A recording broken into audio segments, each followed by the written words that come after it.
Oggi a Dai Roma News. Romelu Lukaku è arrivato a Roma. Giacomo Faticanti è del Lecce. Alla Roma serve un buon portiere. La primavera vince la Supercoppa. Chi conosce Sardar Azmoun? Inizia Dai Roma News. Buongiorno, benvenuti a Dai Roma News. Eccoci in un nuovo studio, un po' diverso dal primo, e spero che ti potrà piacere. Come sempre, iniziando, ti ricordo di mettere un mi piace, e poi, non mancare di iscriverti al nostro canale. La trasmissione viene pubblicata ogni martedì. Ecco le ultime notizie sulla Roma. Questo è il momento di Quoque tu, Roma, figlia mea. E adesso cosa avranno da sentenziare i grandi commentatori del calcio italiano? La Roma con l'acquisto di Lukaku ha messo tutti al tappeto. Per tutta la durata del calciomercato ci hanno bombardato gli zibitei, dicendo e sparlando sul mercato della Roma. E adesso si arrampicheranno sugli specchi a dire e a ripetere che loro avevano visto giusto. Già il caro Zazzaroni si è portato avanti, incensando un suo giornalista che il 2 agosto scorso aveva scritto un articolo dal titolo "Dan, manca l'americanata". Come lui, molti di questi profeti del malagurio saranno pronti a saltare sul carro del povero Tiago Pinto. E quindi, Quoque tu, Pinto, fili mi? Riuscirai a sopravvivere a tutti questi pagliacci? Per oggi sono troppo contento e non ho altro da aggiungere. Alla prossima!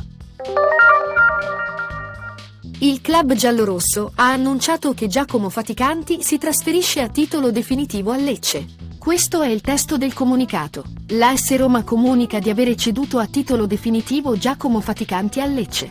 Cresciuto nel settore giovanile giallorosso, Faticanti ha vinto la Coppa Italia Primavera 2022-2023. La sua unica presenza in prima squadra risale alla partita in Europa League con l'Helsinki, il 27 ottobre 2022. In bocca al lupo, Giacomo. Anche il Lecce, a sua volta, ha emesso il seguente comunicato. L'US Lecce comunica di aver acquisito, a titolo definitivo, il diritto alle prestazioni sportive del calciatore Giacomo Faticanti dall'AS Roma. Il centrocampista romano classe 2004, che ha già sostenuto le visite mediche presso il centro Biolab di Cutrofiano e presso lo studio radiologico Quarta Colosso di Lecce, ha scelto il numero di maglia 23 ed ha sottoscritto un accordo della durata di 5 anni. Adesso è il momento di il punto del mister.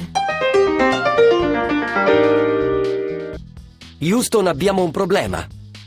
Questa celebre frase calza alla perfezione alla squadra giallorossa. Il problema è il portiere, Rui Pedro dos Santos Patricio, noto semplicemente come Rui Patricio. A Roma sono soliti dire, quando un portiere è scarso: quello non è un portiere, ma è un citofono.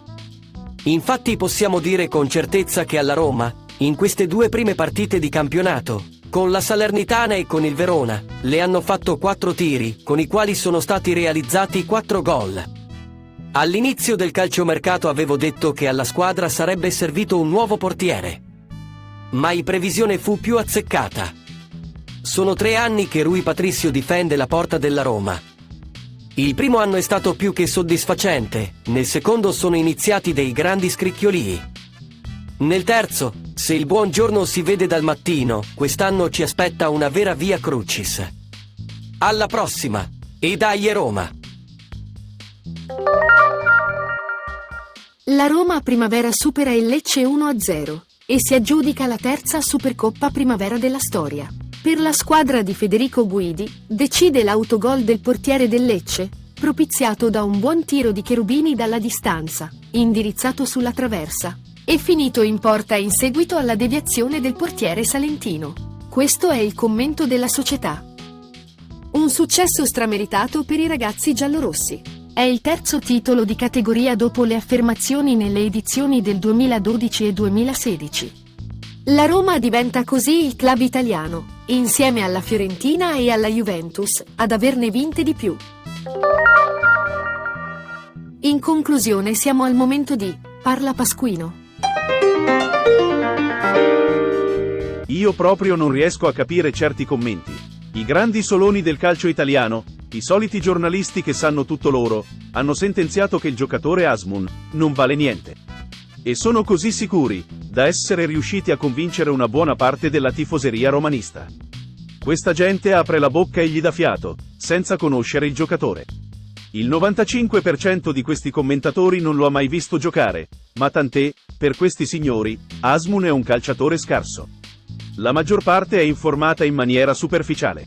Ho avuto modo di sentire il giornalista Paolo Condò, uno tra i pochi che prima di aprire la bocca, studia e si informa. Ha descritto il giocatore come un ottimo giocatore e che solo nella sua esperienza in Germania non è stato alla sua altezza, anche a causa di una serie di infortuni. E se poi questo calciatore non sarà così scarso, cosa diranno questi cialtroni? E con ciò, ho detto tutto. E quindi, dai Roma! Per il momento è tutto. Se ti è piaciuta la trasmissione metti un mi piace. Ricorda di seguire le nostre notizie, iscrivendoti al nostro canale. Per riascoltarci, noi pubblichiamo ogni martedì. Appuntamento alla prossima edizione di Dai Roma News.